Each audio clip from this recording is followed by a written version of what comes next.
శుభోదయం. సబ్స్క్రైబ్ ఆచార్య శ్రీశక్తి ఛానల్. ఇంట్లో వస్తువులు పెరిగే కొద్దీ స్వేచ్ఛగా తిరిగే అవకాశాన్ని కోల్పోతాం. అలాగే మనసులో కోరికలు పెరిగే కొద్దీ ఆనందంగా గడిపే క్షణాలను కోల్పోతాం. ఇది ఈరోజు శుభోదయ సందేశం. నిజంగా ఈ మధ్యలో ఎవరిని అడిగినా మీ హాబీ ఏంటంటే షాపింగ్ అంటున్నారు. షాపింగ్ హాబీ అంటే ఏమిటి? అవసరం ఉన్నా అవసరం లేకున్నా కొని ఇంట్లో వస్తువులు నింపడమా? డబ్బుందని హోదా కోసమని ఇంట్లో సోఫాలు, ఫ్రిడ్జులు, డైనింగ్ టేబుల్స్, కాట్స్, చైర్స్ ఇవన్నీ నింపేస్తే మనం స్వేచ్ఛగా తిరిగే అవకాశం ఎక్కడ ఉంటుంది? ఎటు వెళ్ళినా ఏ మూలకపోయినా ఏదో ఒకటి కాళ్లకు చేతులకు తాకుతూనే ఉంటుంది. ఆ ఇల్లంతా కూడా ఇరుకిరుకుగా అయిపోతుంది. అలాగే మనసులో కోరికలు కూడా పెరిగే కొద్దీ ఆనందంగా గడిపే క్షణాలు కోల్పోతాం.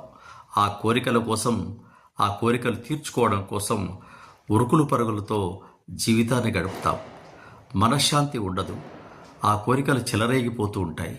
వాటిని తీర్చుకోలేక, కోరికలను అణుచుకోలేక ఎన్నో ఇబ్బందులు పడుతూ ఉంటాం. కాబట్టి ఏది అవసరమో దాన్ని తీర్చుకునే ప్రయత్నం చేయాలి తప్ప పక్కవాడికి ఉందనో, ఈ కంపారిజన్ అనేది మనిషిని నాశనం చేస్తుంది.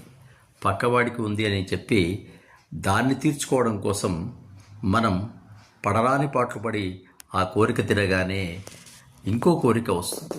కోరికలు పునరావృతంగా మళ్ళీ మళ్ళీ వస్తుంటాయి. కాబట్టి మనకు ఏది అవసరమో, ఎంత అవసరమో, మన స్తోమత ఎలా ఉంది, ఆ స్తోమత తగ్గట్టు మనం ఉన్నామా లేవా అని గనక అనుకుని సంతృప్తిగా జీవించగలిగితే ఆనందంగా జీవిస్తాం.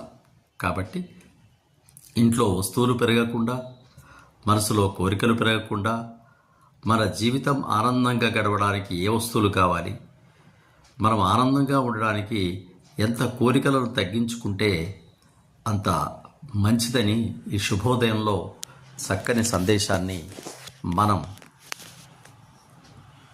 ఆచరించి ఆనందంగా ఉండే ప్రయత్నం చేద్దాం. నిజమే కదా, వస్తువులు పెరగొద్దు, కోరికలు పెరగొద్దు. వస్తువులు పెరిగినా, కోరికలు పెరిగినా ఆనందాన్ని అవి తుడిచివేస్తాయి. కాబట్టి ఎంత అవసరం, ఏది అవసరం, అవసరం మేరకే వాటిని మనం అమలు చేద్దాం.